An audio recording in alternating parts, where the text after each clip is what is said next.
Welcome to అక్షరమాల. ఈరోజు అక్షరమాలలో current అఫైర్కి సంబంధించిన కొన్ని టాపిక్స్ అనేవి చూద్దాం. వీర బాల దివాస్ సందర్భంగా కేంద్ర మహిళా శిశు సంక్షేమ శాఖ ఆధ్వర్యంలో డిసెంబర్ 26, 2025న ప్రధానమంత్రి రాష్ట్రీయ బాల పురస్కార్ 2025 సంవత్సరానికి గాను 18 రాష్ట్రాలకు చెందిన 20 మంది పిల్లలు అందుకున్నారు. ఈ కార్యక్రమం ఢిల్లీలోని విజ్ఞాన్ భవన్లో జరిగింది.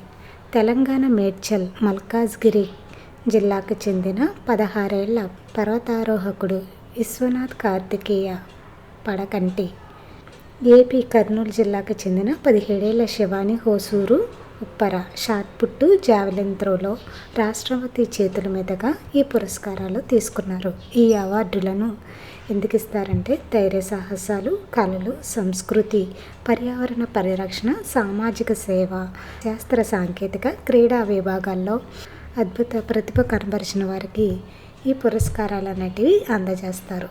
నెక్స్ట్ టాపిక్ చూడండి. ప్రపంచంలోకెల్లా అత్యంత పొడవైన ఎక్స్ప్రెస్ వే సొరంగాన్ని చైనా డిసెంబర్ 26, 2025న ప్రారంభించింది. ఈ సొరంగం పొడవు ఎంతంటే 22.13 కిలోమీటర్స్.